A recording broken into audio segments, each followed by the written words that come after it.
Billionaire Grandmaster invites black babysitter to play chess for fun.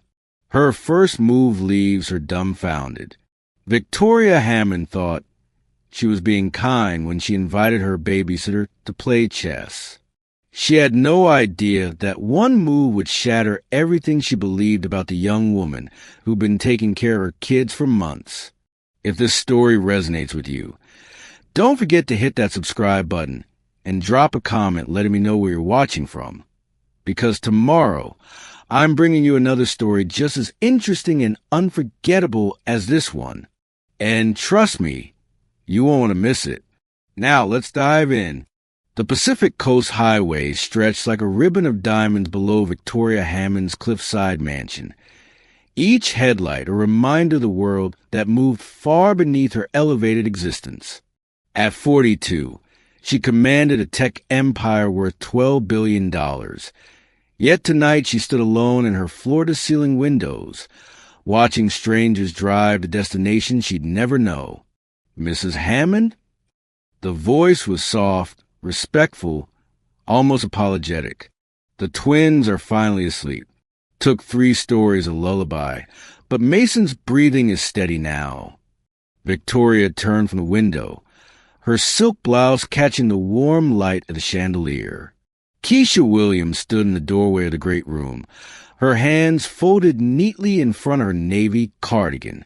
At 19, she possessed a quiet dignity that Victoria had noticed but never truly observed.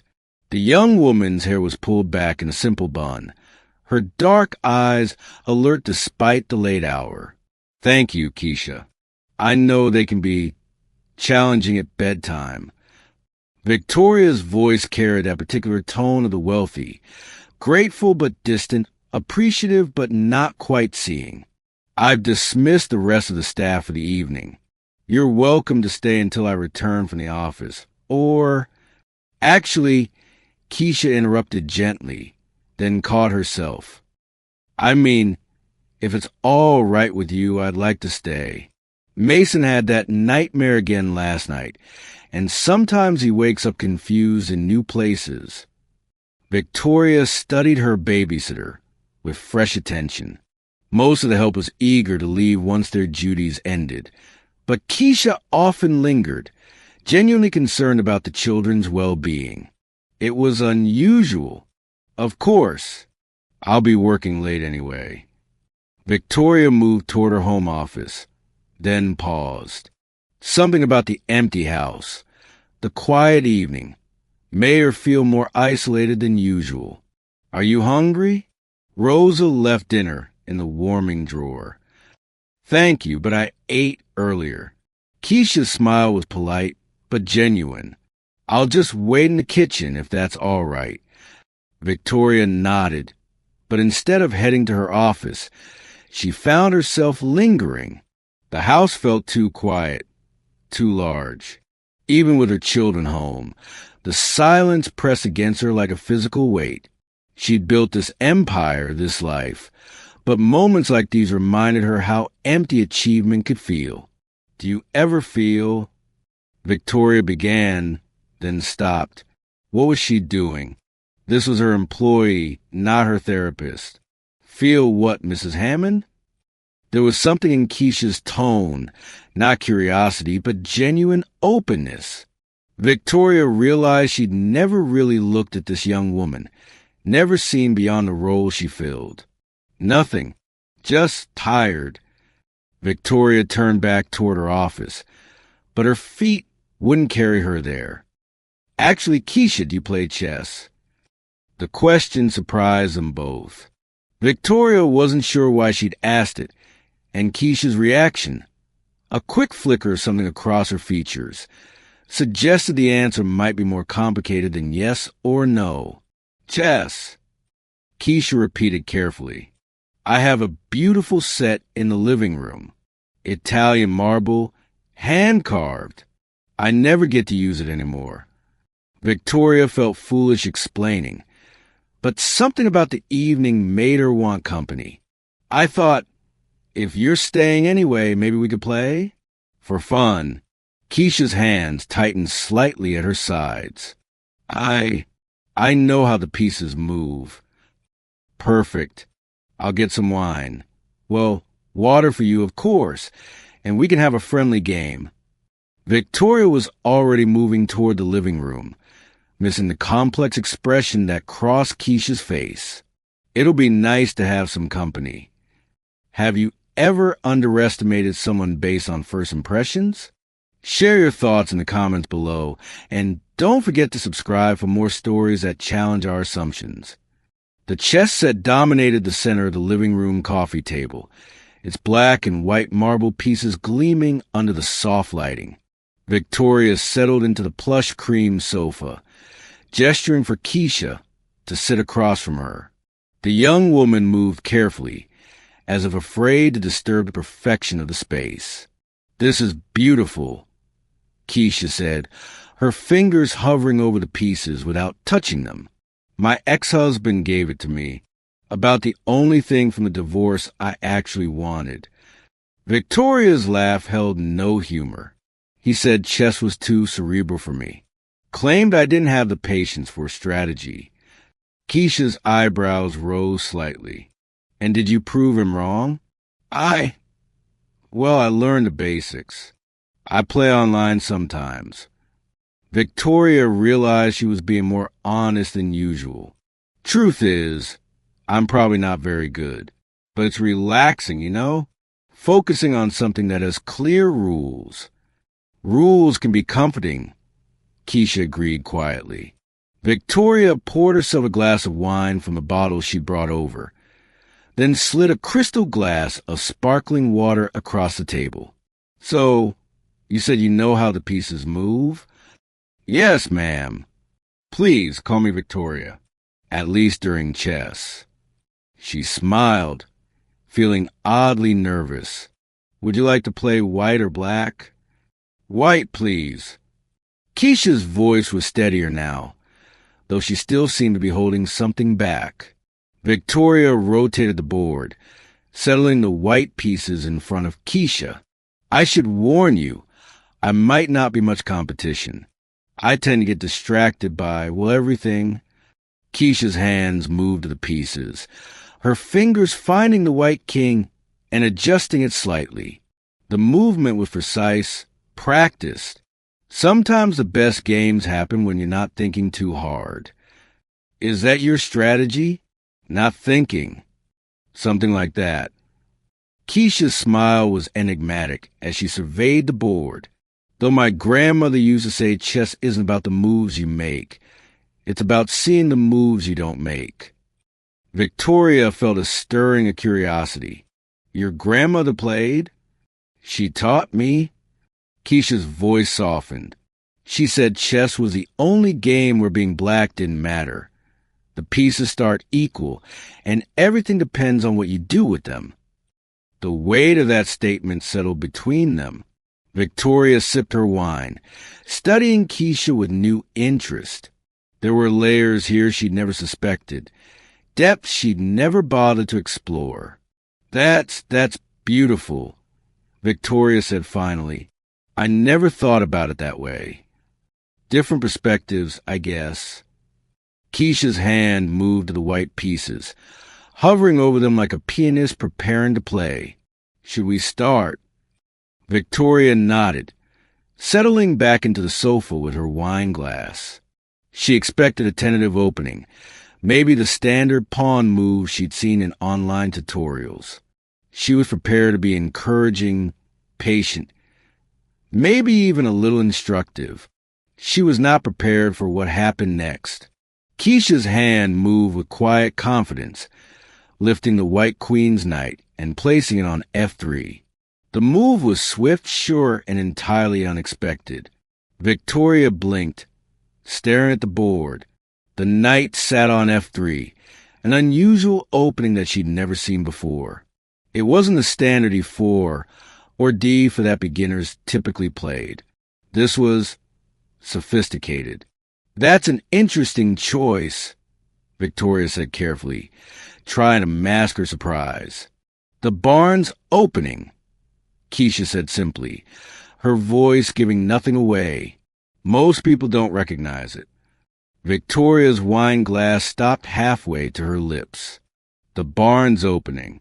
She'd heard of it vaguely from her online research. It was unconventional, risky, and required a deep understanding of chess theory to execute properly.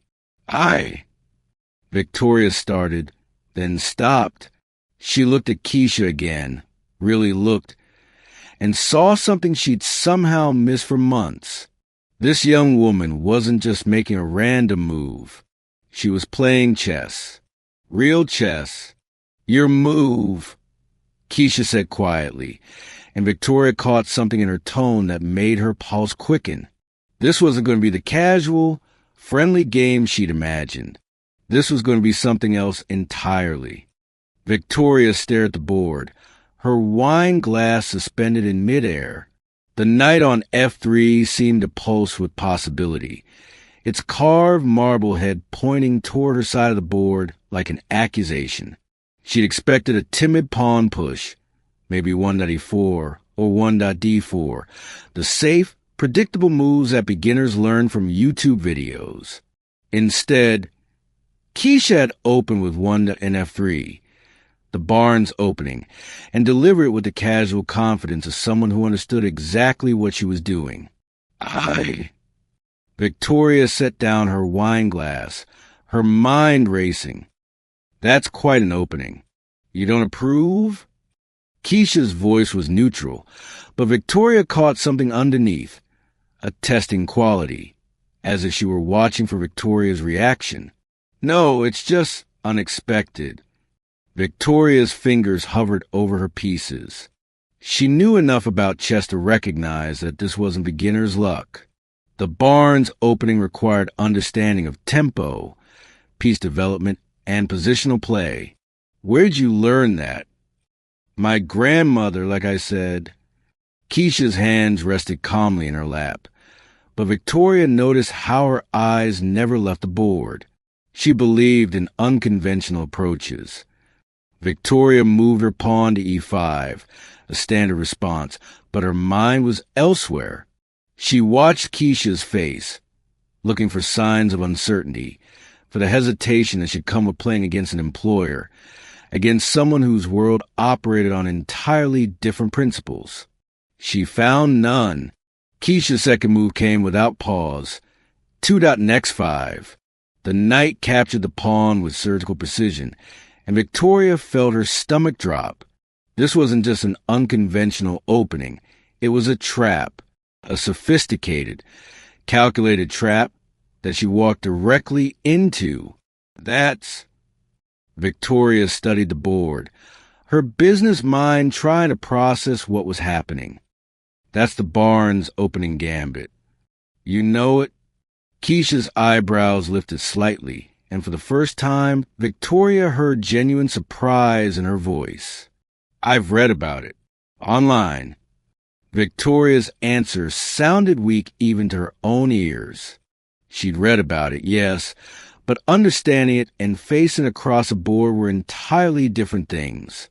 It's supposed to be quite aggressive. Aggressive isn't the word I'd use. Keisha's voice carried a new quality now. Not the careful deference of an employee, but something sharper, more assured. I'd call it honest. Victoria made her next move to NC6, attacking the knight, but her hands were trembling slightly. This conversation had shifted into territory she didn't recognize, and she was beginning to understand that she'd misjudged everything about this situation. Honest, Victoria repeated. It puts your intentions on the board from the first move. Keisha's knight retreated to f3, and Victoria realized she was looking at a transposition into the king's Indian attack. No pretense, no false courtesy. You're here to play chess, not to make friends. The words hung between them like a challenge. Victoria felt heat rise in her cheeks, though she couldn't say why. I thought we were making friends. Were we? Keisha's question was soft, but it cut through the air like a blade. Or were you being kind to the help? Victoria's wine glass stopped halfway to her lips. The accusation was gentle, almost conversational, but it landed with devastating accuracy. She thought about her invitation. Her casual assumption that Keisha would be grateful for the attention. Her certainty that this would be a pleasant way to pass the evening while demonstrating her own generosity. Victoria started, then stopped, because the truth was uncomfortable and she wasn't sure she was ready to face it. Your move, Keisha said quietly. Victoria looked down at the board, but the pieces seemed to swim before her eyes. The game had become something else entirely. Not a casual diversion, but a conversation conducted in a language she thought she spoke, but was rapidly discovering she barely understood. She played 3d6, supporting her knight, but her heart wasn't in the move.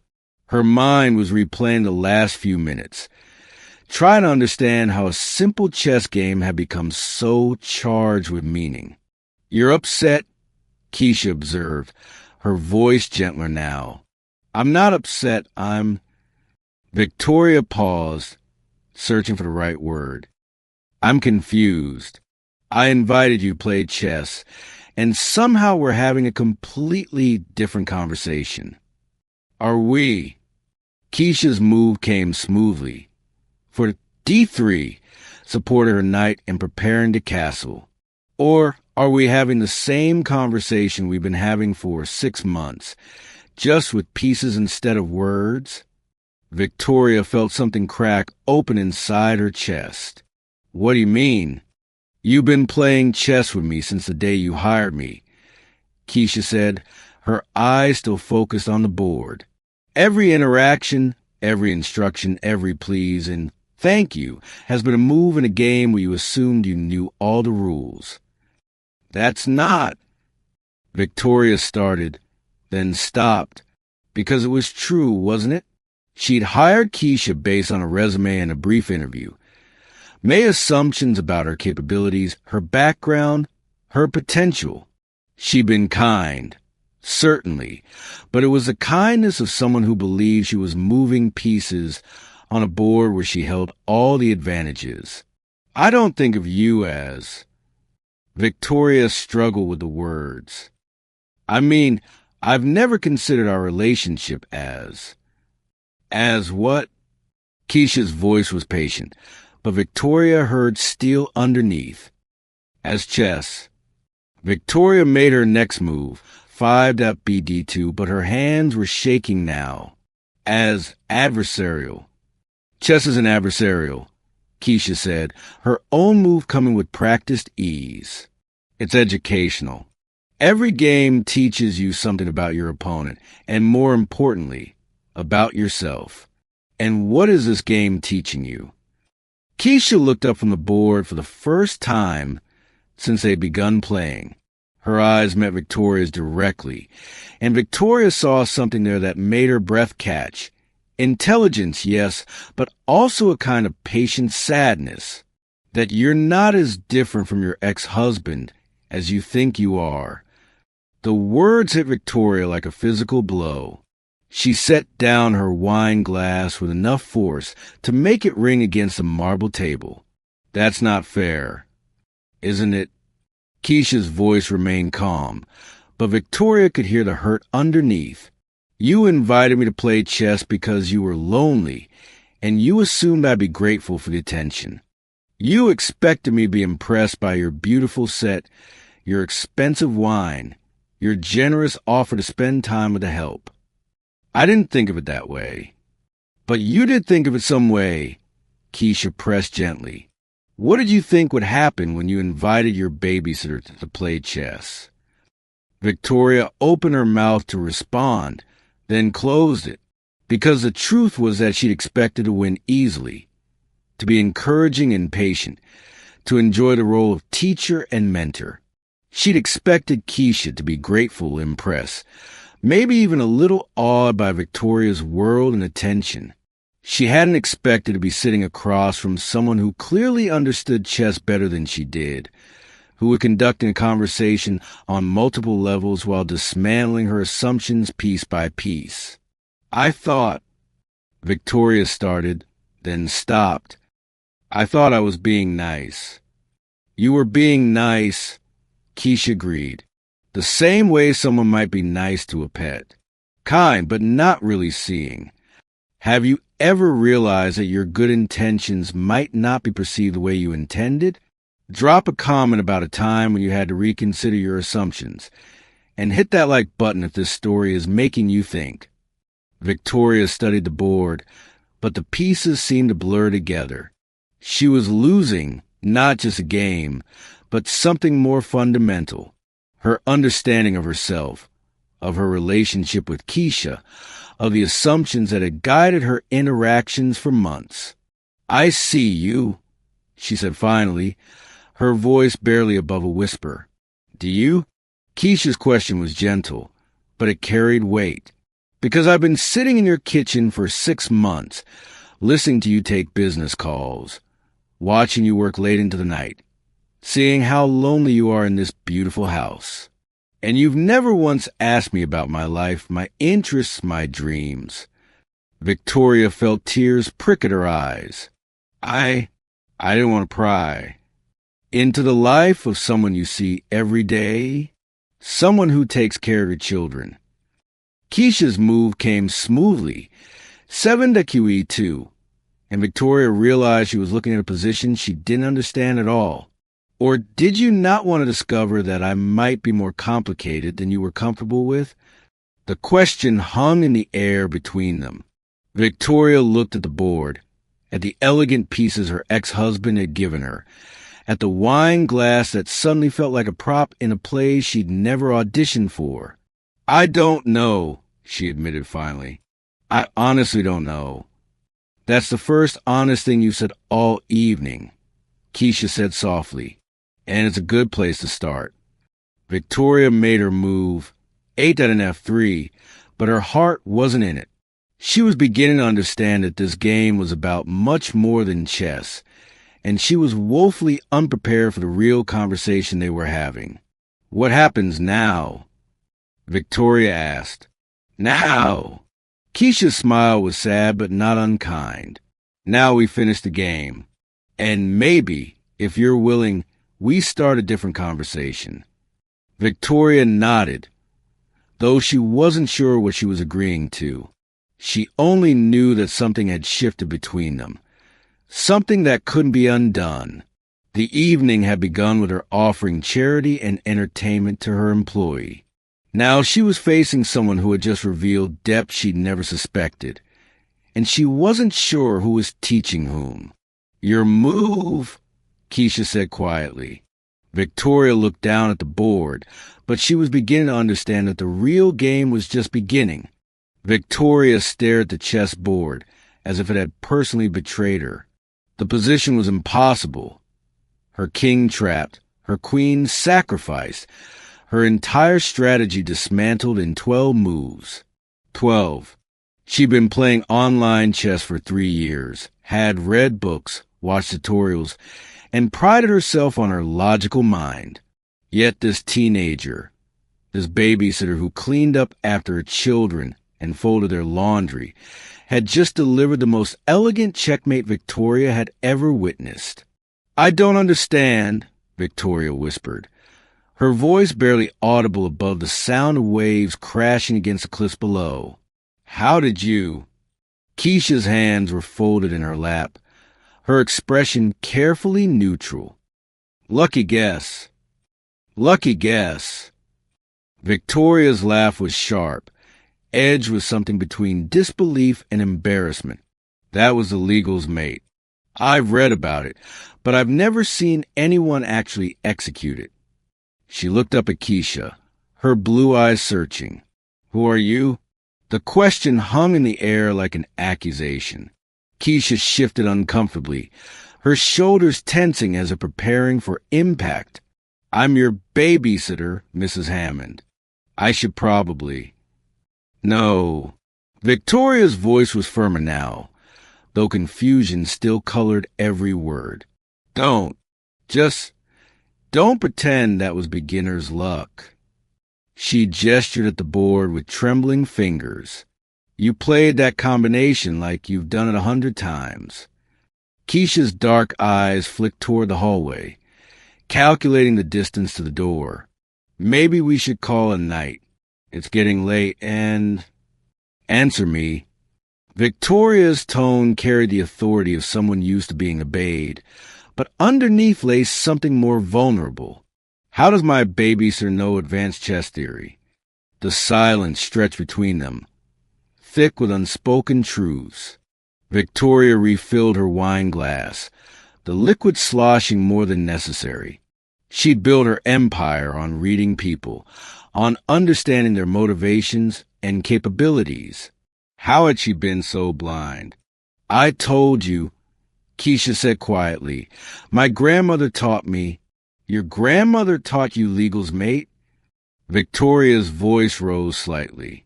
She taught you opening theory and endgame combinations?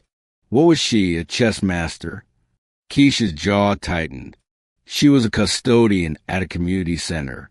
She cleaned floors and emptied trash cans for 40 years. The words came out sharper than intended, but she loved chess. She stayed after work sometimes to watch the club play, and eventually they let her join. Victoria heard the defensiveness in Keisha's voice and felt something crack inside her chest. I didn't mean... Yes, you did. Keisha's composure was slipping, years of careful control beginning to fray. You meant exactly what you said. How could a custodian's granddaughter possibly understand something as sophisticated as chess? The accusation hit Victoria like a physical blow. She opened her mouth to deny it, then stopped. Because Keisha was right. That was exactly what she'd meant, what she'd assumed. The realization made her stomach turn. That's not. I wasn't trying to insult your grandmother. Just me, then. Keisha's voice was quiet, but there was steel beneath the softness. The babysitter who couldn't possibly learn anything more complex than how to change diapers and make sandwiches. Victoria set down her wine glass with shaking hands. I'm sorry. I didn't mean it like that. How did you mean it? Keisha asked, and Victoria realized she didn't have an answer that wouldn't make things worse. The truth was too ugly to say aloud. She'd assumed Keisha was just another college kid working part-time, sweet but unremarkable, grateful for the opportunity to work in such a beautiful home. She'd never asked about her studies, her dreams, her life beyond these walls. She'd seen a role, not a person. I was surprised, Victoria said finally. I'm not used to being outplayed. In chess or in life? The question was pointed, and Victoria felt heat rise in her cheeks. Both, apparently. Victoria's admission was barely audible. I built my company on understanding people, on seeing potential where others don't. But I completely missed this. She gestured between them. You. Keisha stood abruptly, her chair scraping against the hardwood floor. I should check on the children. They're fine. They're sleeping. Victoria didn't want her to leave. Not like this. Please sit. Let's talk about this. About what? About how you've been paying me to watch your children for 6 months without once asking what I study. About how you assumed I'd be grateful for the chance to play a friendly game. Keisha's voice was rising, months of careful politeness finally cracking. About how you looked at me like I was some kind of circus act when I made moves you didn't expect. Victoria felt her own defenses rising. I pay you well. I've always been respectful. Respectful? Keisha laughed, but there was no humor in it. You've been polite. There's a difference. The distinction hit Victoria harder than she expected, because Keisha was right again. She'd been polite, courteous, even generous. But respectful? Respectful meant seeing someone as an equal, acknowledging their full humanity. When had she ever done that? I asked about your classes. Victoria said weakly. You ask if they're going well. You've never asked what I'm studying, what I want to do after graduation, what I think about anything that matters. Keisha's hands were clenched at her sides. You know more about your housekeeper's family in El Salvador than you know about me. The words stung because they were true. Victoria realized she couldn't even remember what college Keisha attended, much less her major. She'd written the tuition checks, another generous gesture, but never bothered to learn what she was studying. You're right, Victoria said, her voice small. I'm sorry. Sorry doesn't change 6 months of being invisible. Keisha moved toward the hallway again. I should go. Wait. Victoria stood, desperation making her voice sharper than intended. Please. I know I messed up, but don't leave angry. The children, they adore you. Keisha turned back, her expression carefully controlled again. The children are why I stay, Mrs. Hammond. They're the only reason I stay. The words hit Victoria like a slap. Not for the job, not for the money, not even for Victoria herself. For Mason and Sophie, 2 children who saw Keisha clearly in a way their mother never had. I didn't realize you felt that way, Victoria said. How could you? You never asked. Keisha's voice was tired now, the anger giving way to something sadder. You never asked about anything that mattered to me. Victoria sank back onto the sofa, the weight of her blindness pressing down on her. The chess. How long have you been playing? Since I was 7. Keisha's answer was reluctant, as if she was tired of explaining herself. My grandmother started teaching me when things got complicated at home. And you're... Victoria struggled for the right words. You're actually good. Really good. I was ranked in the top 50 junior players in California when I was 16. The admission came out flat, matter of fact. I had a full scholarship to Berkeley for their chess program. Victoria's head snapped up. Had? What happened? Keisha's face closed off again. Life happened. Scholarships don't pay for everything, and my family needed help with bills. She shrugged, but Victoria could see the pain underneath. Chess doesn't put food on the table. But you could have what? Pursued my dream while my little sister went hungry, while my mother worked 3 jobs to keep us housed. Keisha's voice was sharp again. Easy choices when you've never had to make them. Victoria felt something crumble inside her chest. Here was a young woman who'd sacrificed her own dreams to take care of her family, who possessed a brilliant mind that Victoria had never bothered to notice. And what had Victoria done? Offered her a friendly game of chess like she was doing her a favor. I'm sorry, Victoria whispered again, but the words felt inadequate. I know you are. Keisha's voice was gentler now, but distant. But sorry doesn't change what happened. And it doesn't change the fact that you looked at me tonight like I was a puzzle you needed to solve, instead of a person you've been ignoring. Victoria wanted to argue, to defend herself, but she couldn't, because every word Keisha spoke was true. She looked at her like a puzzle, like an anomaly that didn't fit her carefully organized worldview. Can we? Victoria started, then stopped. What was she asking for? Forgiveness? A second chance? The right to feel better about herself? Can we what? Keisha asked, but she was already moving toward the hallway. Can we try again? Tomorrow, maybe? I'd like to know about your chess, about your dreams, about who you really are. Keisha paused at the threshold, her back to Victoria. Why? So you can feel better about yourself? So you can tell people at your next dinner party about your brilliant babysitter? The accusation hung in the air, and Victoria realized she didn't have an answer that wouldn't sound selfish. Because part of her did want to feel better, did want to fix this uncomfortable truth about herself. "Because I was wrong," Victoria said finally, "and because you deserve better than being invisible." Keisha turned slowly, studying Victoria's face. "Do you mean that?" "Yes." Victoria's voice was steadier now. "I mean it." For a moment, something flickered in Keisha's eyes. Hope, maybe, or the possibility of it.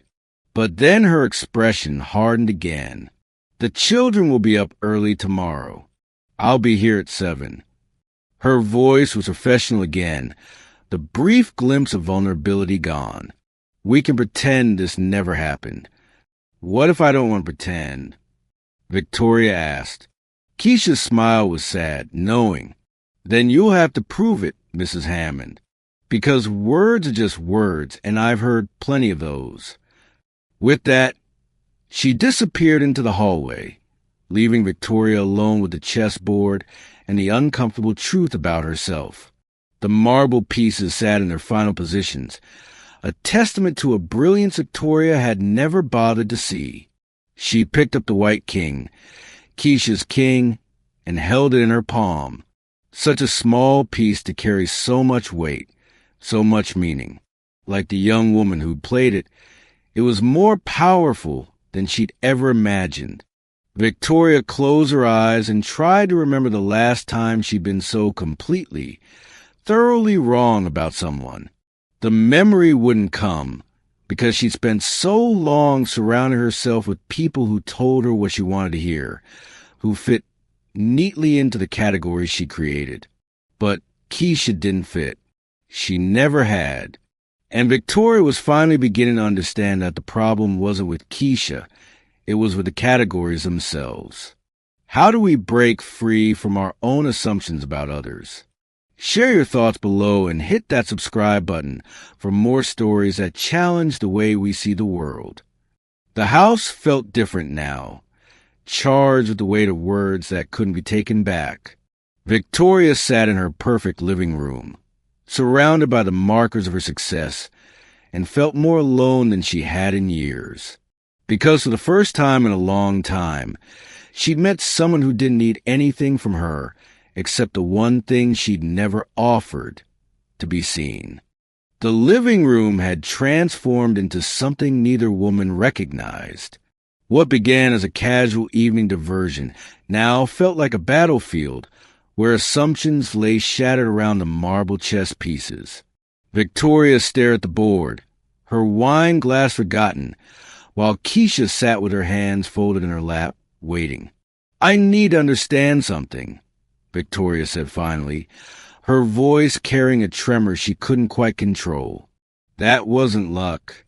That sequence, the way you controlled the center, the pawn sacrifice on d5. She gestured helplessly at the board. "Who taught you to play like that?" Keisha's shoulders tensed. "Does it matter?" "Yes, it matters." Victoria's tone sharpened. Then she caught herself. "I'm sorry.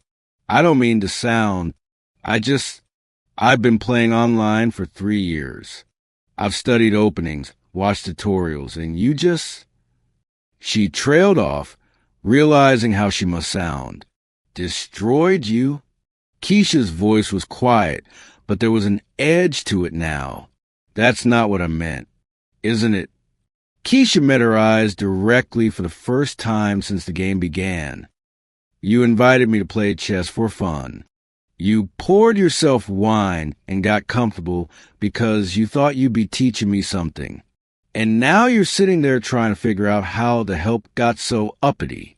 The words hit Victoria like a physical blow. "That's not. I would never. Wouldn't you?" Keisha's voice remained calm, but Victoria could see the years of accumulated slights behind her dark eyes. "You've never asked me what I study at UCLA. You've never asked about my family, my interests, my dreams. For 8 months, I've been invisible in your house, except when you needed someone to watch your children."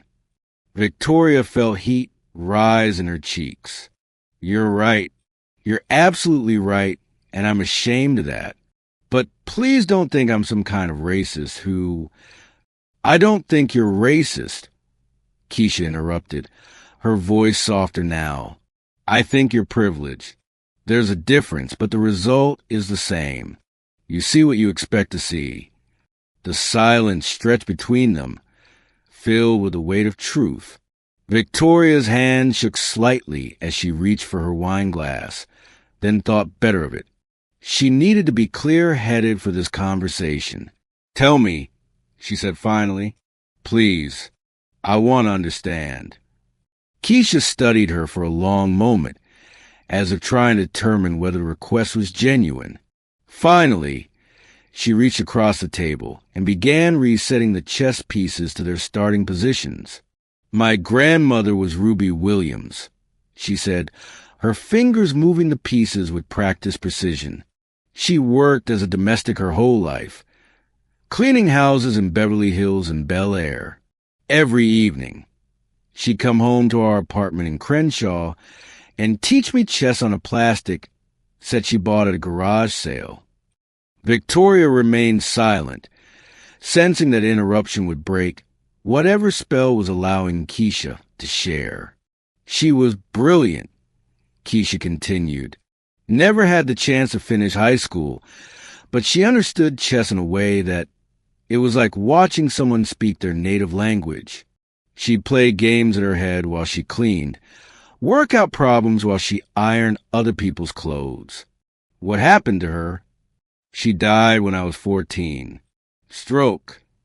Keisha's voice caught slightly. By then, I was already playing in tournaments.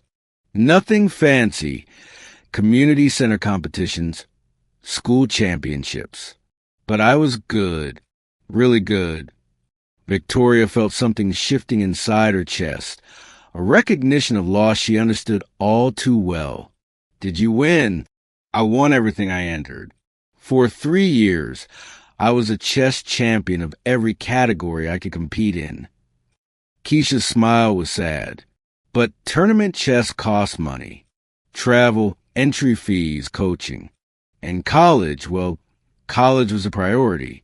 So you stopped playing? I stopped competing. I still play online sometimes, usually late at night when I can't sleep. But competitive chess? That's a luxury I can't afford. Victoria stared at the reset board, understanding flooding through her. You're not just good at chess. You're exceptional. I was exceptional, Keisha corrected. Now I'm just someone who remembers how to play. That's not true. Victoria's voice was firm. What you did tonight, that wasn't muscle memory. That was artistry. Keisha's hand stilled on the pieces. Why does it matter to you? The question hung in the air between them, and Victoria realized she didn't have a simple answer. Why did it matter? Because she'd been wrong about someone? Because she discovered hidden talent? Or because something about this young woman's story resonated with her own buried dreams? Because, Victoria said slowly, I've spent my whole life building walls between myself and other people. I tell myself it's about success, about staying focused. But the truth is, I'm lonely. And tonight, for the first time in years, I felt like I was having a real conversation with someone who saw through all my carefully constructed barriers. Keisha's expression softened slightly. Chess does that. It strips away everything except who you really are. Is that why you accepted my invitation? Even though you knew you'd probably beat me? I accepted because you asked, and because... Keisha hesitated. Because your children talk about you constantly. Mason especially. He worries that you work too much, that you don't have a friend to play with. Victoria's throat tightened. He said that. He's 6. He doesn't understand business empires or stock prices.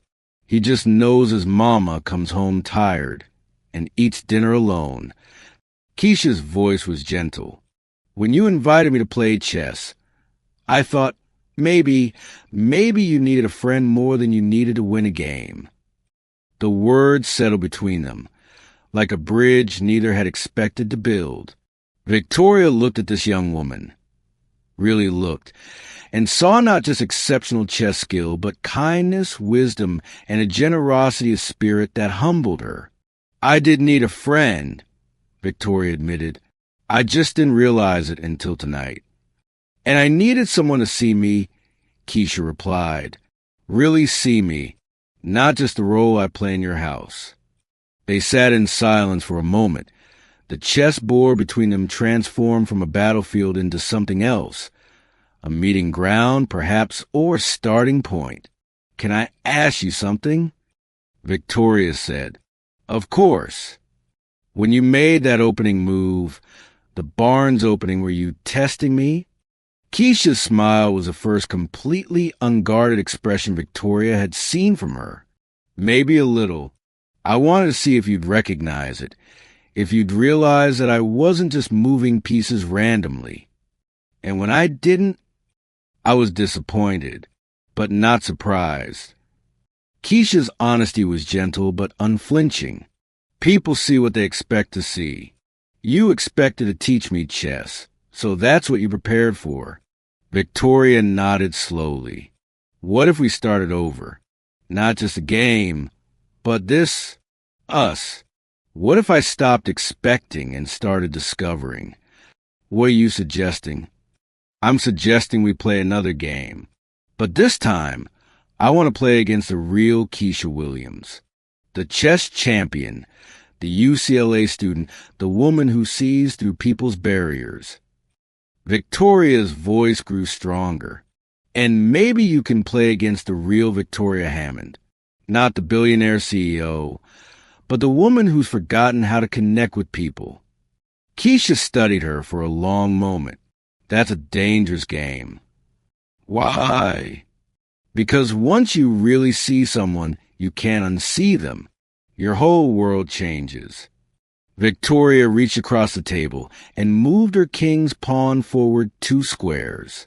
Then let's change the world. Keisha's smile was brilliant as she mirrored the move. All right, Victoria Hammond, let's play chess.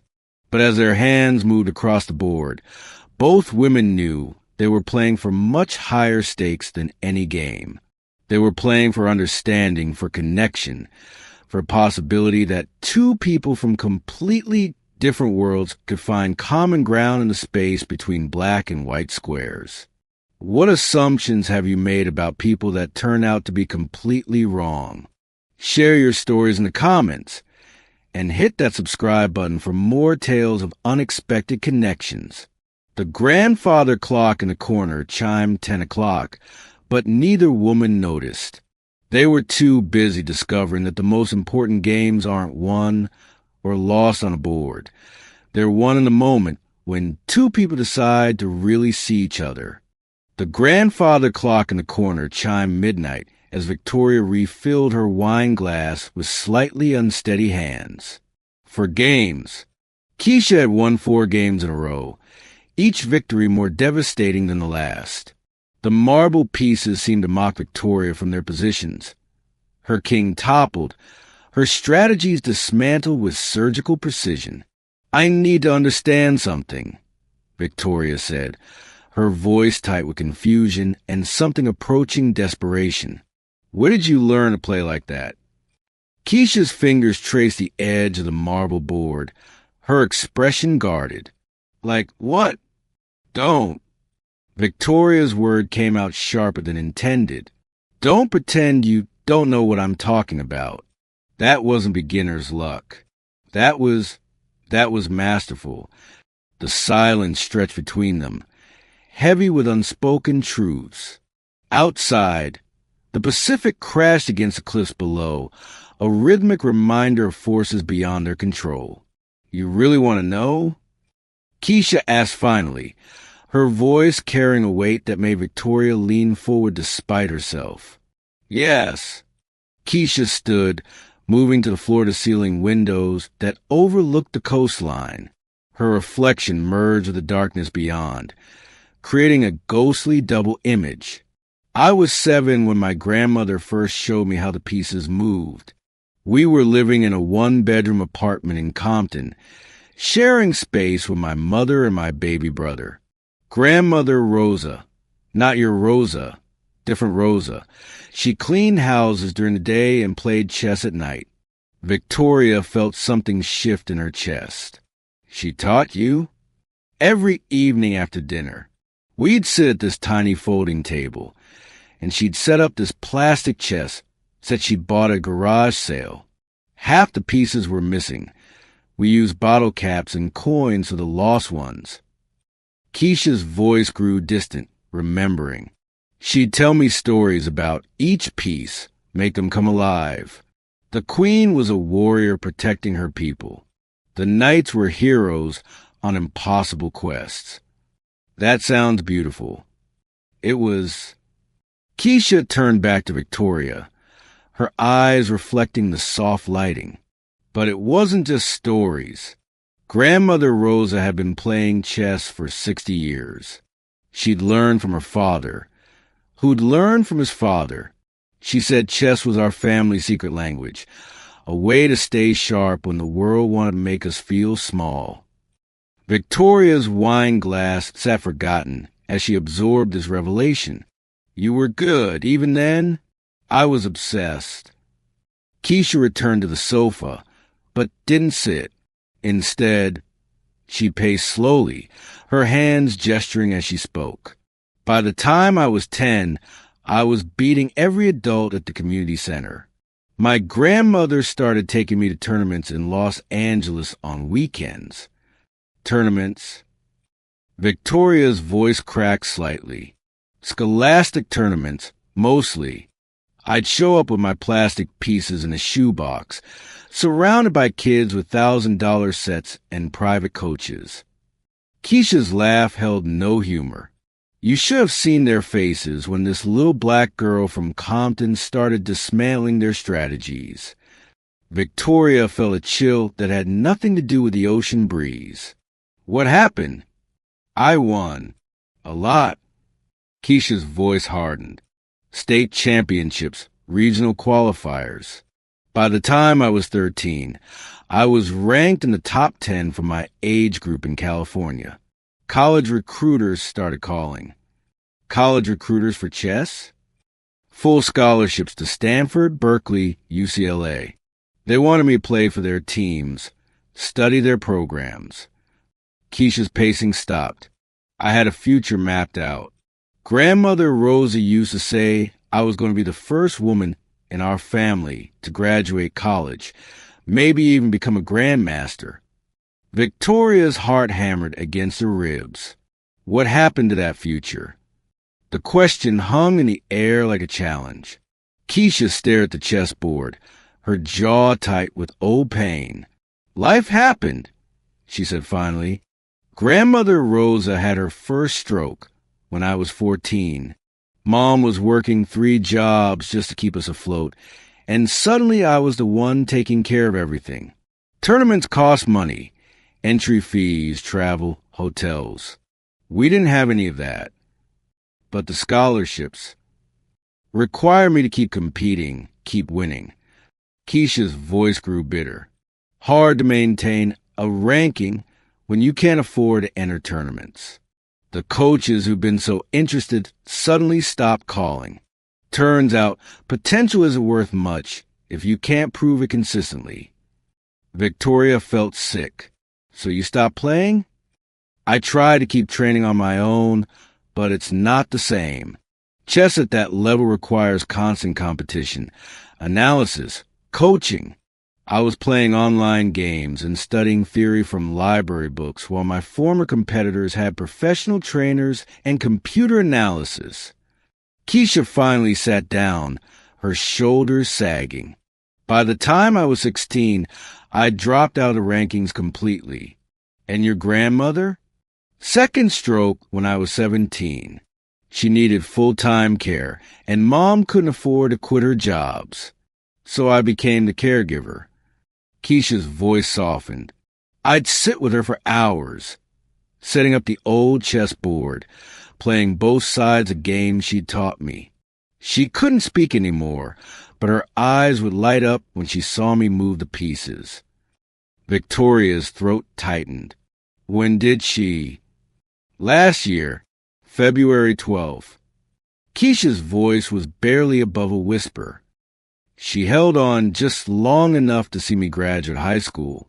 I promised her I'd find a way to go to college, make something of myself. Is that why you're working as a babysitter? I'm saving every penny I can. Community college first, then maybe transfer to a 4-year school. It's not Stanford, but it's a start.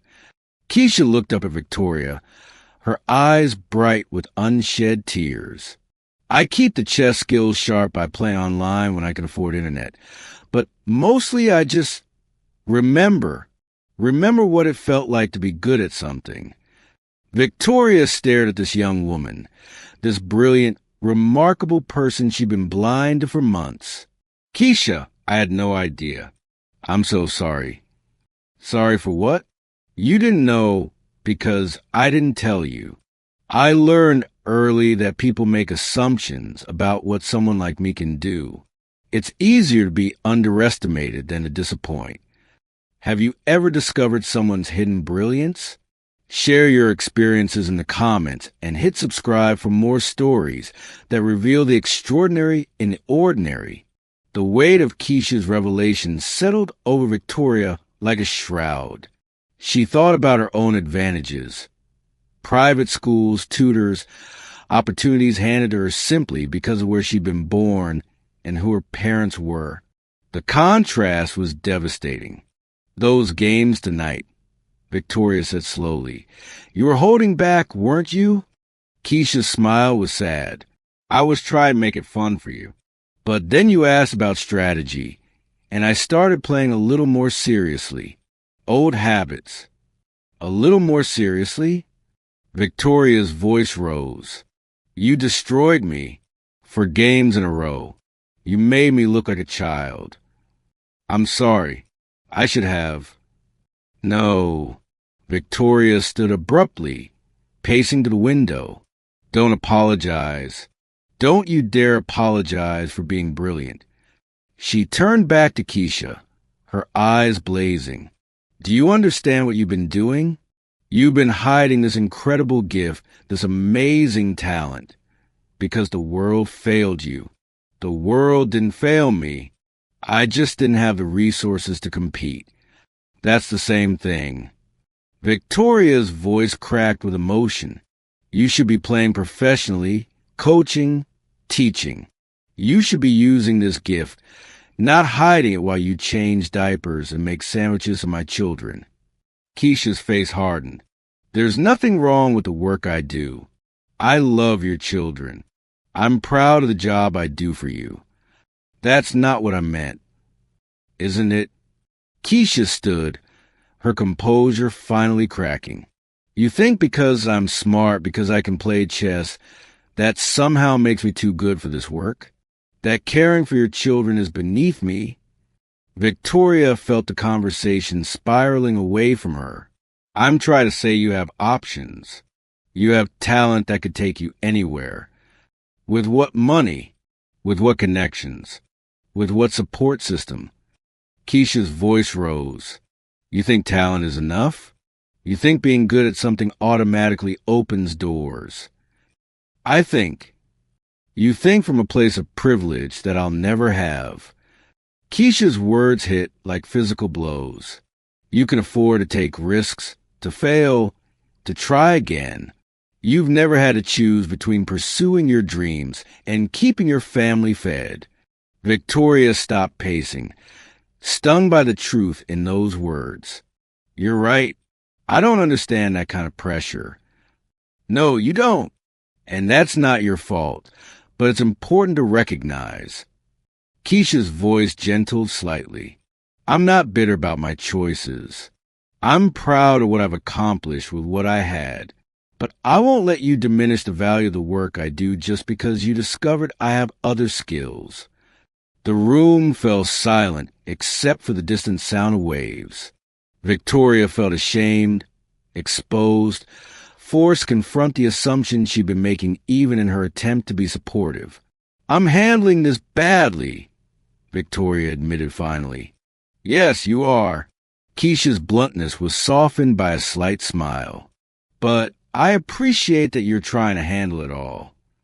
Victoria returned to the sofa, sitting heavily. "I keep thinking about all the times I asked you to help with simple tasks. Spoke to you like you were just help. I am help. That's my job. But you're also a chess prodigy who could probably run circles around most of the executives I know." "Former chess prodigy," Keisha corrected. "And chess intelligence doesn't automatically translate to business intelligence, doesn't it?" Victoria leaned forward. "Strategy, pattern recognition. Thinking 10 moves ahead, reading your opponent. That sounds like business to me." Keisha was quiet for a long moment, considering. "I suppose there are similarities." "More than similarities. You've been studying me, my children, my household, adapting your approach based on what works and what doesn't. That's exactly what I do in boardrooms." "Maybe." Keisha's voice was thoughtful. "But boardrooms require more than intelligence. They require confidence, connections, credentials. Things I don't have." Victoria felt something crystallizing in her mind, a possibility that excited and terrified her in equal measure. What if you could have them? "What do you mean? What if there was a way to get you back into competitive chess? Real competition with proper support?" Keisha's eyes widened. "Victoria, that's impossible. I'm years behind and I can't afford." What if cost wasn't an issue? The question hung between them, loaded with possibility and danger. Keisha stared at Victoria as if seeing her for the first time. "You're not serious." "What if I am? Why would you?" Keisha shook her head. "You don't owe me anything. This is my life, my choices. Maybe it's not about owing. Maybe it's about recognizing waste when I see it." Victoria's voice grew stronger. "I've built my career on identifying overlooked assets, undervalued opportunities. You represent both. I'm not an investment opportunity." "No, you're not. You're a person with extraordinary talent who deserves a chance to use it." Victoria paused. "But I'm also a businesswoman, and I can see potential that others have missed." Keisha was silent for a long time, her fingers absently moving chess pieces on the board. "Even if you're serious, even if you could help financially, I'm not the same player I was at 17. I'm rusty, out of practice. I'd need months of intensive training just to get back to where I was. So I'd probably fail. Spectacularly. Publicly." Victoria smiled. "Welcome to my world. I fail spectacularly and publicly about twice a week. The difference is I've learned that failure is just expensive education." Easy to say when you can afford expensive education. True, but that's exactly why I'm offering to help. I can afford the risk. You can't. That doesn't mean the risk isn't worth taking. Keisha looked at the chessboard, then at Victoria, then back at the board. "You don't really know me. What if I'm not worth the investment? Tonight, you showed me chess brilliance that took my breath away. More than that, you showed me integrity, loyalty, and grace under pressure. If those aren't worth investing in, nothing is. And if I say no..." Victoria felt her heart sink slightly. "Then you say no. Nothing changes. You keep caring for my children. I keep appreciating the work you do. And we both pretend this conversation never happened. But you'll always wonder." "Yes, and you'll always wonder too." Keisha stood, moving to the window again.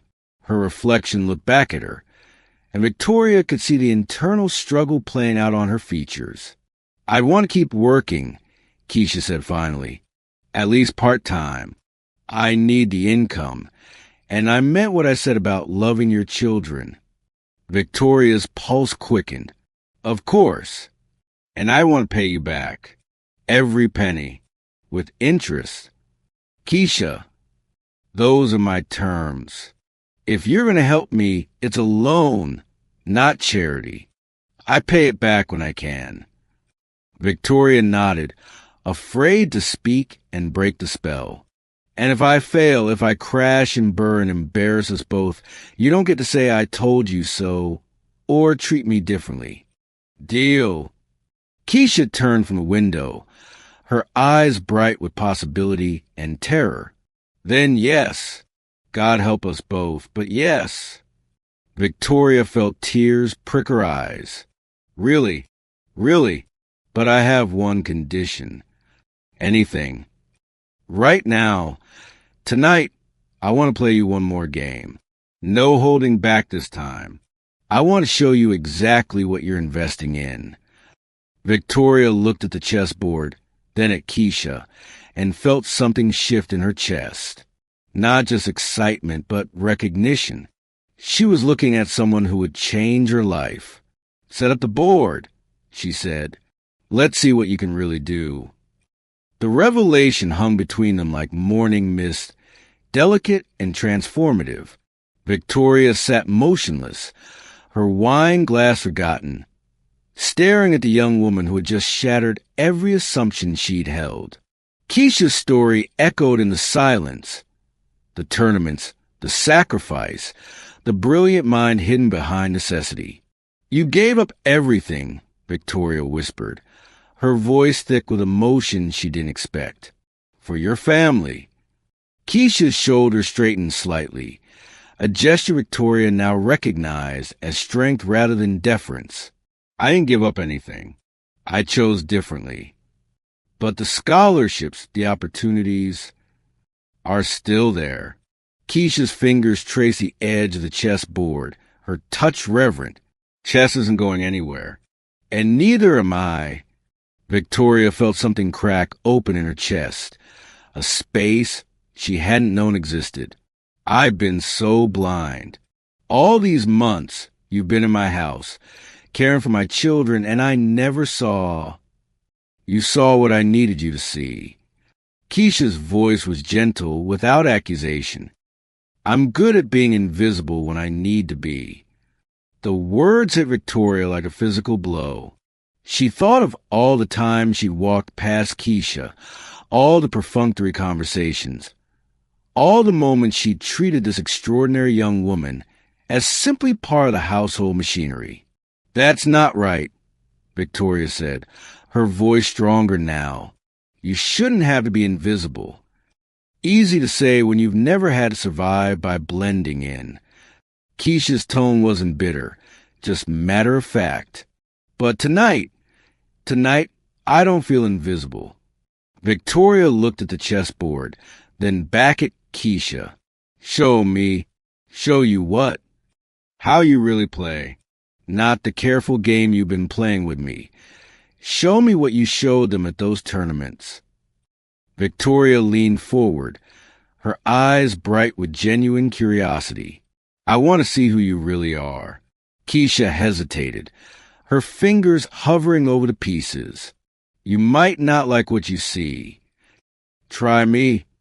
For a long moment, Keisha studied Victoria's face, searching for something. Whatever she found there seemed to satisfy her, because her posture shifted, her shoulders squaring with new confidence. "All right," she said quietly. "But don't say I didn't warn you." Keisha reset the board with swift, economical movements. This time, when she settled into position, Victoria saw a different person entirely. The careful deference was gone, replaced by the focused intensity of a predator. Her dark eyes swept across the board with calculating precision. "Your move," Keisha said, but her tone had changed. This wasn't the polite babysitter anymore. This was the champion Victoria had never been allowed to see. Victoria moved her king's pawn forward 2 squares. E4, the most common opening. Safe, predictable. Keisha's response was immediate. The Sicilian defense, C5. But the way she moved the piece, the confidence in her gesture, made Victoria's breath catch. This wasn't just a move, it was a statement. The Sicilian, Victoria murmured, recognizing the opening from her online reading. Natural variation, Keisha said, her voice taking on a different quality. My grandmother's favorite. She said it was like jazz. You start with structure, then improvise your way to victory. Victoria made her next move, but she was already feeling the difference. This wasn't the gentle, instructional game they'd been playing. This was chess at a level she'd never experienced. Keisha's moves came with fluid grace, each piece finding its optimal square with surgical precision. She didn't just move, she orchestrated, conducting a symphony of strategy that left Victoria breathless. How do you see so far ahead? Victoria asked after Keisha executed a combination that left her king exposed and vulnerable. I don't see ahead, Keisha said, her fingers dancing over pieces. I see patterns. Chess is like music. Once you understand the rhythm, you can feel where the melody needs to go. Victoria studied the board, trying to follow the logic, but it was like trying to read a language she'd never learned. I'm completely lost. No, you're not. Keisha's voice was patient, encouraging. Look at your queen. She's powerful, but she's isolated. See how my pieces are working together? That's the difference between playing chess and playing individual pieces. Victoria looked where Keisha pointed, and suddenly she could see it. The way Keisha's pieces formed a cohesive unit, supporting each other, creating threats that multiplied exponentially. It's beautiful. Victoria breathed. Chess is the most beautiful game in the world, Keisha said, her eyes lighting up in a way Victoria had never seen before. Every game is a story. Every move is a sentence. Every combination is poetry. Have you ever discovered a hidden talent in someone you thought you knew? Tell us about it in the comments. And don't forget to hit that subscribe button for more inspiring stories. As they played, Victoria began to see glimpses of the young woman she'd been blind to. The way Keisha's whole being came alive when she talked about chess strategy. The gentle way she explained complex concepts without condescension. The passion that radiated from her when she described her grandmother's teachings. Why didn't you tell me? Victoria asked as Keisha executed another devastating combination. All these months, why didn't you say anything? Keisha paused, her hand hovering over her knight. Would you have believed me? The question hit Victoria like a slap. She thought about her assumptions, her casual dismissal of Keisha's intelligence, her unconscious belief that brilliance looked a certain way. And it didn't look like a 19-year-old black babysitter from Compton. I don't know, Victoria admitted, the honesty painful. That's why I didn't tell you. Keisha's voice was gentle, but firm. People see what they expect to see. I learned early that it's easier to exceed expectations than to fight them. Victoria felt tears prick her eyes. I'm sorry. I'm so sorry I never saw you. You're seeing me now, Keisha said simply. That's what matters.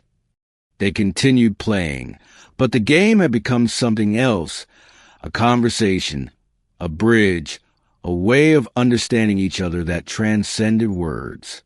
Victoria found herself laughing when Keisha showed her a particularly elegant trap, gasping when she demonstrated a beautiful sacrifice. Your children are lucky, Keisha said as she moved her bishop into position for checkmate. They have someone who's willing to learn, to grow, to admit when they're wrong. They have you, Victoria said. Someone who sees their potential, who believes in them even when they don't believe in themselves. We all need someone like that, Keisha said, her voice soft with meaning.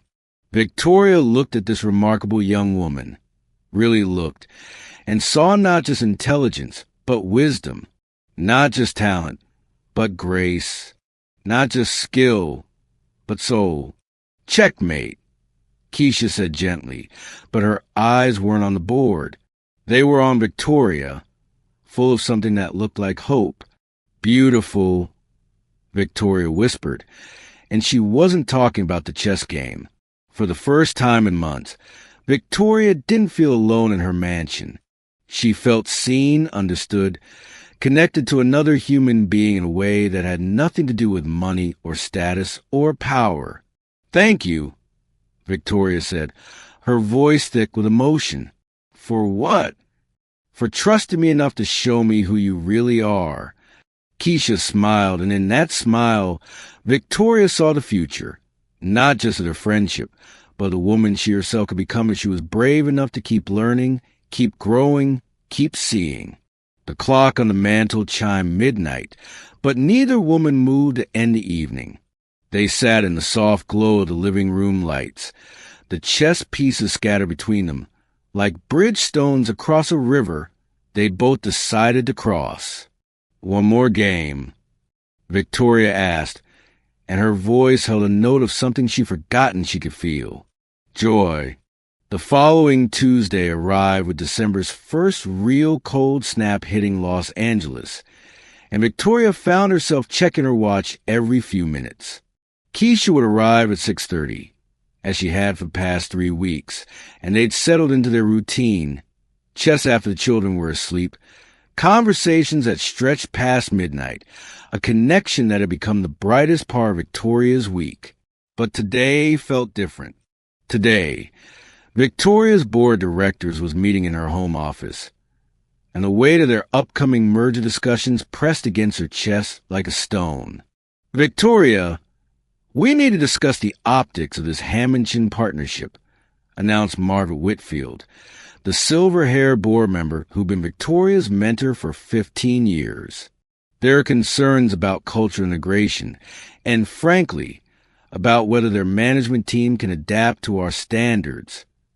Victoria nodded absently, her mind already drifting to whether Keisha would want to analyze the Queen's Indian defense tonight. They'd been working through complex positional theory, and Keisha's insights had been, "Are you listening?" Margaret's voice cut through her thoughts. "This is about a $2 billion acquisition, not whatever domestic situation you're distracted by." Heat flashed across Victoria's cheeks. "Of course I'm listening. Continue." For the next hour, the discussion grew increasingly pointed. Board members questioned whether the predominantly Asian management team at Chin Technologies could fit with Hammond Industries' culture. The language grew more coded, more careful, but Victoria recognized the undertones. She'd heard them before, in different contexts, about different people. "We need to be strategic about integration," said Robert Sterling, adjusting his gold cufflinks. "These people have different work styles, different priorities. We can't just assume they'll adapt to our way of doing things." "Their quarterly reports show exceptional performance," Victoria countered, but her voice lacked conviction. "Numbers don't tell the whole story," Margaret replied. "Cultural fit matters. We've built something here, a certain standard, a certain type of person who thrives in our environment. We can't risk diluting that." The doorbell rang at precisely 6:30, and Victoria's heart lifted despite the tension in the room. Through the tall windows, she could see Keisha's silhouette, backpack slung over her shoulder, chess book tucked under her arm. "Who is that?" Robert asked, glancing toward the entrance. "My babysitter," Victoria said quickly. "She's here for the evening." "Interesting choice," Margaret murmured, watching as Keisha disappeared from view. "Very contemporary of you." Something in her tone made Victoria's stomach clench, but she pushed the feeling aside. She's excellent with the children. I'm sure she is, Margaret said, her smile sharp. Though I hope you're being careful. These young people today, especially from certain backgrounds, well, you can never be too cautious about who you let into your home. Victoria's mouth went dry. What do you mean? I'm just saying, with your position, your wealth, your influence, you're a target. And sometimes the people closest to us aren't who we think they are. Margaret's eyes glittered with something that might have been concern or might have been malice. I've seen it happen before. A young woman, struggling financially, gains access to a wealthy household, earns trust, and then what? Victoria's voice came out sharper than intended. Well, there are always opportunities for someone clever enough to exploit them. Information, connections, access to people who matter. These chess games you've been having. She's probably gathering intelligence on your business practices, your social circle, your weaknesses. The words hit Victoria like ice water. That's ridiculous. Is it? Robert leaned forward. You said she's exceptionally bright. Smart enough to challenge you at chess. You mentioned that level of intelligence, combined with her circumstances. It's not paranoia to be cautious. Victoria's hands trembled as she reached for her water glass. She's not. She wouldn't. Wouldn't what? Margaret's voice was gentle now, motherly in its concern. Victoria, darling, you have such a generous heart. But you can't let kindness blind you to reality. This girl has been in your home for months, watching, learning, earning your trust. The chess games were probably calculated from the beginning. The room felt like it was spinning. Victoria thought of Keisha's quiet confidence, her brilliant analyses, her stories about her family. Had it all been performance? Had she been played by someone she'd begun to consider a friend? I should go check on the children, Victoria said, standing abruptly. Of course, Margaret said. And Victoria, perhaps it's time to consider a different childcare arrangement. Someone more appropriate for your position. Victoria walked through her mansion on unsteady legs, her mind racing. She found Keisha in the kitchen, helping 8-year-old Sophia with homework while baby Tyler played with blocks nearby. Mrs. Hammond, Sophia called out, Keisha's helping me with my math problems. She's really good at explaining fractions. Victoria forced a smile. That's wonderful, sweetheart. Why don't you go get ready for bed? I'll be up to read to you in a few minutes. As Sophia bounded upstairs, Victoria remained in the doorway, studying Keisha's profile. The young woman was patient with Tyler, building towers and applauding when he knocked them down. Her movements were natural, unstudied, but wasn't that exactly what made her so dangerous? Everything okay? Keisha asked, glancing up with those intelligent eyes that Victoria had come to treasure. You look upset. Just work stress, Victoria replied, her voice sounding foreign to her own ears. Board meeting ran long. Want to talk about it? Sometimes it helps to bounce ideas off someone outside the situation. The innocent offer felt like a trap now. Was this how it started? Casual questions about business. Innocent enough to seem natural, but designed to extract information? Actually, Victoria said, her throat tight, I think we should skip chess tonight. I'm exhausted, and I have an early morning. Keisha's face fell slightly. Oh, okay. Of course. I'll just get Tyler settled and head out. Actually, Victoria's voice came out harder than she intended. I think it might be better if we keep things more professional going forward. The chess games, the late-night conversations. is probably not appropriate given our working relationship. The words hung in the air like smoke. Keisha's hand stilled on the blocks she'd been stacking, and when she looked up, her eyes were wide with confusion and hurt. Did I do something wrong? Keisha's voice was small, uncertain. No, not wrong exactly. I just think we should maintain clearer boundaries. You're here to watch the children, not to socialize with me. Each word felt like swallowing glass, but Victoria pushed forward. Margaret's warnings echoed in her mind. Information, connections, access to people who matter. I don't understand, Keisha said, standing slowly. I thought we were friends. We're not friends, Victoria said, the lie burning her tongue. You work for me. There's a difference. The silence that followed was deafening. Tyler continued playing with his blocks, oblivious to the tension, but Victoria could feel the weight of her words settling between them like a wall. Keisha's face went carefully blank. The same expression Victoria had seen that first night, when she'd been invisible, expected to remain unseen. I understand, she said quietly. I'll finish up here and leave. Good, Victoria said, though the word felt like it might kill her. And Keisha? In the future, let's keep our interactions focused on the children. Nothing else.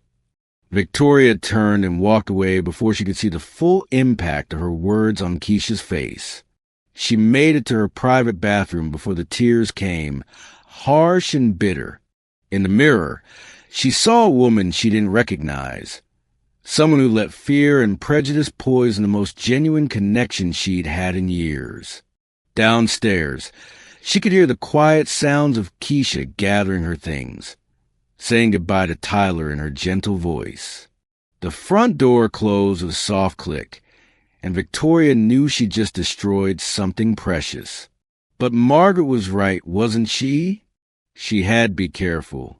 She had to protect herself, her children, her company. She couldn't let kindness blind her to reality. Even as she told herself this, Victoria knew she'd just made the biggest mistake of her life. She let fear convince her to wound someone who'd never shown her anything but authenticity and respect. She'd become exactly the kind of person she'd always claimed to be better than.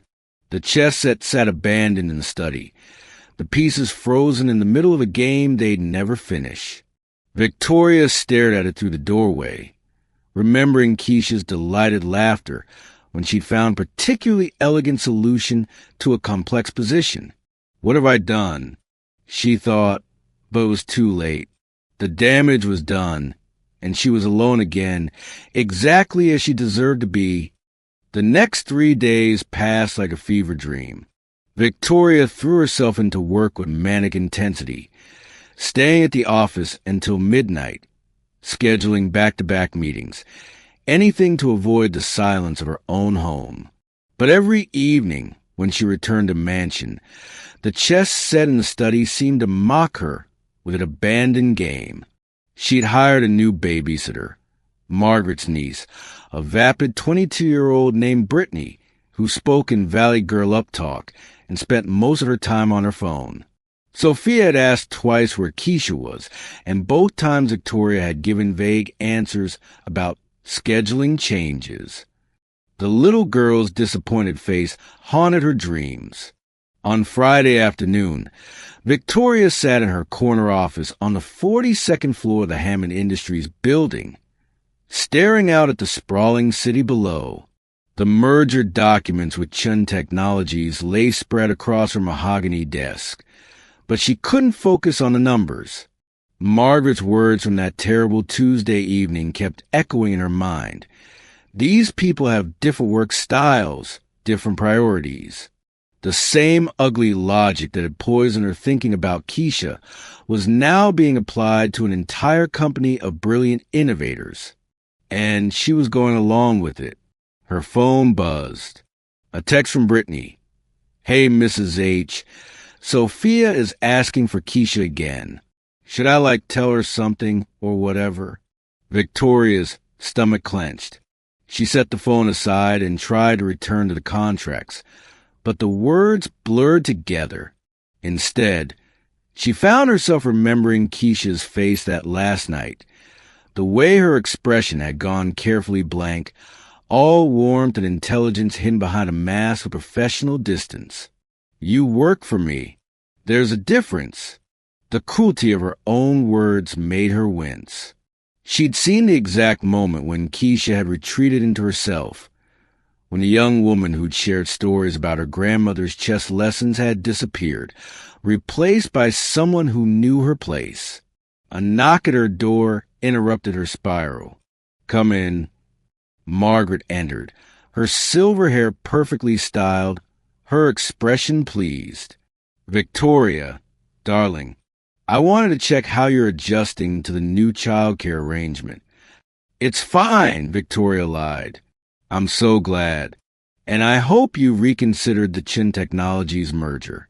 The board is unanimous in our concerns about cultural integration." Victoria looked at Margaret, really looked at her, and saw something she'd been blind to for 15 years. The careful way she spoke about cultural fit, the subtle emphasis on our kind of people, the satisfied expression when she successfully planted doubt about Keisha's motivations. "Margaret," Victoria said slowly, "what exactly did you mean when you said Keisha was gathering intelligence?" "Well, you know how these people are, always looking for an angle, an opportunity to advance themselves. It's not their fault. Really, it's just how they're raised. But we have to be realistic about their motivations." The words hit Victoria like a physical blow. These people. How many times had she heard that phrase over the years? How many times had she let it pass without challenge? "What people?" Victoria asked, her voice deadly quiet. Margaret's smile faltered slightly. "You know what I mean. People from her background. Different values, different priorities. We can't expect them to understand loyalty the way we do." "Her background," Victoria repeated. "You mean black. You mean poor. You mean she's not one of us." "I didn't say that." "You didn't have to." Victoria stood, her hands shaking. "You poisoned my mind against someone who never showed me anything but respect and kindness. You made me destroy a friendship because you couldn't stand the idea of me connecting with someone who didn't fit your narrow definition of acceptable." Margaret's face hardened. "I was protecting you. You were getting too close to the help, Victoria. It was becoming inappropriate." "The help?" Victoria's voice rose. "She has a name. She's a brilliant young woman who was teaching me things I never knew about chess, about resilience, about seeing beyond my own privilege. And I threw it all away because I let your bigotry contaminate my judgment." "Don't be naive," Margaret snapped. "You think she cared about you? She was using you, Victoria. Girls like that always are." "Girls like what?" Victoria's voice was ice. "Smart girls? Talented girls? Girls who work 3 jobs to support their families while maintaining a 4.0 GPA? Girls who see the world more clearly than we do because they've had to fight for everything." Margaret's mouth opened and closed like a fish. You can't be serious." "I've never been more serious." Victoria walked to her desk and picked up the Chin Technologies merger documents. "And I'm done listening to your coded language about cultural fit and our kind of people. We're moving forward with this merger, and if you can't support it, you can find another company to infect with your prejudice." "Victoria, you're making a mistake." "The only mistake I made was listening to you in the first place." Victoria's voice was steel. "This conversation is over, and so is your position on my board." Margaret's face went white. "You can't be serious." "I'm deadly serious. You have 24 hours to submit your resignation, or I'll have security escort you out." After Margaret left, Victoria sank into her chair, her whole body trembling. She'd just severed a professional relationship that had spanned 15 years. But for the first time in days, she could breathe clearly. Her phone rang. Sophia's school. "Mrs. Hammond? This is Principal Rodriguez. I wanted to let you know that Sophia had a bit of a difficult day. She's been asking about Keisha, and when I explained that she wouldn't be working for your family anymore, she became quite upset." Victoria's heart clenched. "Is she okay?" "She's fine physically, but emotionally, she's taking this hard." She mentioned that Keisha was helping her with math, and that she felt like Keisha really understood her. "I think she saw her as more than just a babysitter." After ending the call, Victoria sat in her empty office as the sun set over Los Angeles. She thought about her daughter's tears, about the chess set gathering dust, about the way Keisha's face had lit up when she found an elegant solution to a complex problem. She thought about courage, the kind of courage Keisha had shown every day, navigating a world that expected less from her, hiding her brilliance to make others comfortable. And she thought about the cowardice she'd shown, letting fear and prejudice destroy something beautiful. Her phone buzzed again. A text from Brittany. "Hey, so Sophia's like crying and asking for Keisha again. This is kind of awkward. Maybe you should come home?" Victoria looked at the message, then at the city lights beginning to twinkle below. She thought about going home to comfort her daughter, about explaining why Keisha wouldn't be coming back, about pretending this was all normal and acceptable. Instead, she opened her laptop and began typing an email. "Dear Keisha, I know I have no right to reach out to you after what I said, after how I treated you. I know I hurt you, and I know I probably destroyed any chance of earning your forgiveness. But I need you to know that everything I said Tuesday night was wrong, not just tactically wrong, but morally wrong. I let fear and prejudice poison my judgment. I let other people's bigotry convince me that your intelligence and kindness were somehow calculated, that your friendship was performance. I became exactly the kind of person I always claimed to be better than. You deserve better from me. You deserve someone who saw your brilliance and celebrated it, not someone who let insecurity and bias turn gifts into threats. I'm not asking for your forgiveness. I don't deserve it. But I am asking for a chance to make this right.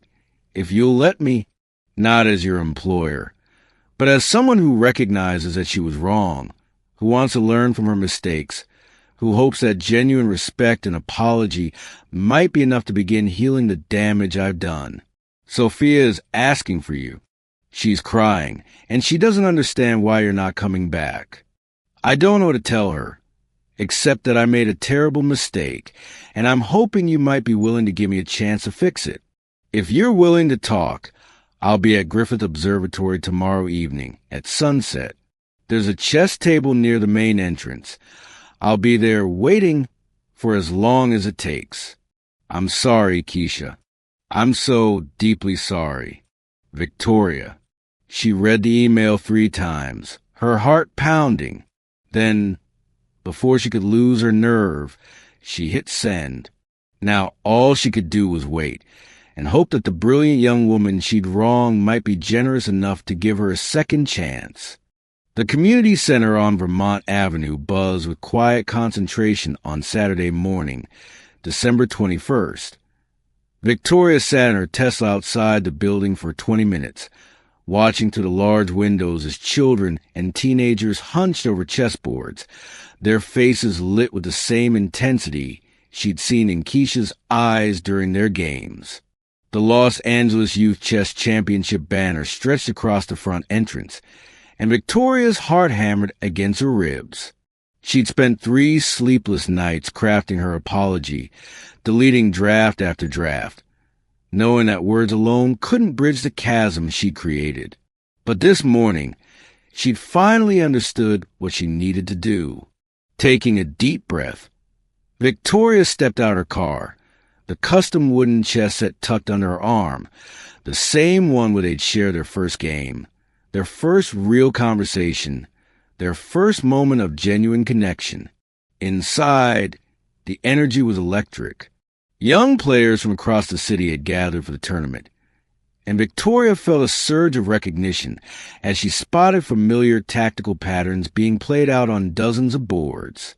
This was Keisha's world, the world Victoria had never bothered to ask about, never thought to explore. "Excuse me." Victoria approached the registration table, her voice uncharacteristically tentative. "I'm looking for Keisha Washington. I believe she's competing today." The elderly black man behind the table looked up from his clipboard, his eyes sharp and assessing. "And you are?" "Victoria Hammond. I was her employer." His expression cooled slightly. "Ah, the lady who broke that girl's heart." Victoria's cheeks burned. "I made a terrible mistake. I came here to apologize, to try to make things right." "Making things right ain't always possible, Miss Hammond. Sometimes damage is permanent." He studied her face carefully. "But Keisha's got a good heart. Maybe too good. She's playing board 7, if you want to watch. Tournament rules. No talking to players during matches." Victoria nodded gratefully and made her way through the crowded room. She found Keisha locked in concentration across from a boy who couldn't have been older than 16. Even from a distance, Victoria could see the elegance in Keisha's play, the same thoughtful precision that had captivated her months ago. As she watched, Victoria noticed something that made her chest tighten with emotion. Keisha's opponent was struggling, clearly outmatched, but instead of pressing her advantage ruthlessly, Keisha was playing moves that gave the boy opportunities to find better responses. She was teaching through play, nurturing his development even in competition. It was pure Keisha, brilliant, generous, thinking of others even when she had every right to focus solely on winning. The game ended 20 minutes later with Keisha's victory, but she spent several minutes afterward analyzing key positions with her young opponent, helping him understand where he could improve. Her patience and kindness radiated across the room, and Victoria felt fresh shame at how she treated this extraordinary woman. "Keisha," Victoria called softly as the young woman stood to leave the board. Keisha turned, and Victoria saw the exact moment recognition hit. Her face went carefully neutral, the same protective mask she'd worn after their confrontation. "Mrs. Hammond, I didn't expect to see you here." "I needed to find you," Victoria said, her voice barely above a whisper. "I needed to apologize, to explain." "There's nothing to explain," Keisha interrupted, her tone polite but distant. "You made your position clear. I understand my place." The words hit Victoria like a physical blow. "No, you don't understand. What I said that night, it wasn't true. None of it was true." Keisha glanced around the busy room, clearly uncomfortable with the attention their conversation was drawing. "This isn't the place for this discussion." "Then come with me," Victoria said desperately. "Please, give me 5 minutes to explain what really happened." For a moment, Keisha's composure cracked, and Victoria saw the hurt she'd inflicted, raw and deep and devastating. "Why should I? So you can remind me again that I'm just hired help? That I was foolish to think we could be friends?" "Because I brought this." Victoria lifted the chess set, her hands trembling. "Because I spent the last week learning about your tournament record, your ranking, your coaching work with kids in your neighborhood. Because I'd fire my entire board of directors, and I'm here to ask for your forgiveness." Keisha's eyes widened. "You did what?" "I chose you," Victoria said simply. "I chose truth over prejudice, connection over comfort. I chose to be the person you helped me become instead of the person I was afraid to stop being. They stood in the middle of the bustling tournament room, the noise and activity swirling around them like a storm while they remained frozen in their own bubble of reckoning. "There's a courtyard out back," Keisha said finally. "We can talk there." The small garden behind the community center was quiet, decorated with string lights and a few weather benches. Victoria set the chess set on a picnic table and began arranging the pieces with shaking hands. "I was scared," she began, not looking up from the board. "My board members, they planted seeds of doubt about your motives, about whether you could be trusted. They made me question everything about our friendship, and I let them. Because I'm black," Keisha said quietly. "Because I'm young, and I clean your house and watch your children." "Yes," Victoria admitted, the words scraping her throat raw. "Because of all those things, and because I was too much of a coward to examine my own prejudices until it was almost too late." She finally looked up, meeting Keisha's eyes. "But mostly because I was terrified that you were too good to be true, that someone as brilliant and kind as you couldn't possibly want to be friends with someone like me." "Someone like you?" Keisha's voice was soft, confused. "Someone lonely," Victoria whispered. "Someone who spent so many years building walls that she forgot how to let people in. Someone who's been successful at everything except being genuinely human." Keisha was quiet for a long moment, her fingers tracing patterns on the wooden table. "Do you know what hurt the most? It wasn't that you didn't trust me. It was that you made me feel invisible again. For those few weeks, playing chess with you, I felt seen. I felt like my mind mattered, like I mattered. And then you made me disappear." Tears slipped down Victoria's cheeks. "I'm so sorry. I'm so incredibly sorry. I've been invisible my whole life," Keisha continued. "In school, teachers saw a black girl from the wrong neighborhood and assumed I wasn't college material. At chess tournaments, opponents underestimated me because of how I looked, where I came from. I got used to proving myself over and over, to never be enough on first glance." She looked up at Victoria, her own eyes bright with unshed tears. "But with you, I thought I'd found someone who saw past all that. Someone who valued my mind, my thoughts, my friendship. And when you took that away—" "I know," Victoria said brokenly. "I know, and I hate myself for it." "I don't want you to hate yourself," Keisha said, surprising them both. "I want you to be better." Victoria nodded, wiping her eyes. "I've been trying. I fired Margaret and Robert and the others who poison my thinking. I've been reading, learning, trying to understand how my privilege blinded me to the experiences of others. But mostly I've been missing my friend." "Is that what I am?" Keisha asked. "Your friend? You're the best friend I've ever had," Victoria said without hesitation. "You're brilliant and kind and patient, and real in ways I've forgotten people could be. You make me want to be worthy of your friendship." Keisha stared at the chess set between them, the pieces arranged and waiting, white or black. Victoria's heart leaped. "You choose." "Black," Keisha said, settling into the bench across from her. "I like the challenge of going second, of proving I belong in the game."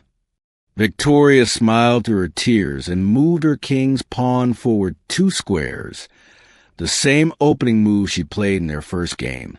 "Your move." Keisha studied the board, then looked up at Victoria. "Are you sure?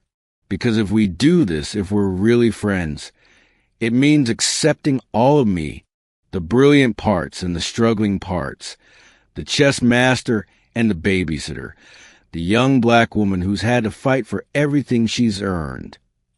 I wouldn't want any other version of you. Victoria said. I want to know all of it. Your dreams, your fears, your tournament stories, your family history. I want to be the kind of friend who deserves your trust. Keisha's smile was radiant as she moved her queen's pawn forward. Then let's play. They played for hours as the December afternoon faded into evening, the string lights casting warm patterns across their faces. Their conversation flowed from chess strategy to childhood memories to dreams for the future. Victoria learned about Keisha's scholarship applications, her goals of becoming a teacher, her work coaching younger players at the community center. I have a proposition, Victoria said as they reset the board for their third game.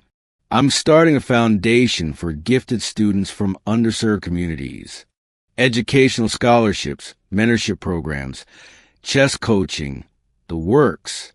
I want you to help me design it, and I want you to be its first director. Keisha's hand stilled on her queen. Victoria, I know it's not enough to make up for what I did, but it's a start, and I can't think of anyone better suited to help other kids who've been overlooked, underestimated, or made to feel invisible. What about your children, Tyler and Sophia? They'll always be welcome in your life if you want them to be, Victoria said. But I think it's time they learn that the most important people in our lives aren't always the ones who look like us or come from our world. Keisha was quiet for a long moment, then began to laugh. The same delighted sound Victoria had fallen in love with months ago. You know what the funny thing is? I was so nervous about playing you that first night. I thought you'd be offended if I played too well, that you'd think I was showing off. And I thought I was being generous by inviting you to play, Victoria admitted. I had no idea you were about to humble me in the most beautiful way possible. Check, Keisha said, sliding her bishop across the board with a grin. Victoria studied the position, then started laughing. You're using the same tactic you used in our first game. Some things are worth repeating, Keisha said, her eyes sparkling.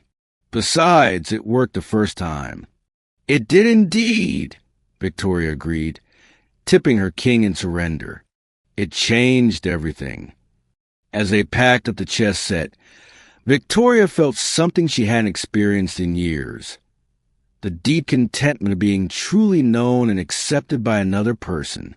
The path to redemption hadn't been easy, and she knew earning back Keisha's trust would be an ongoing process.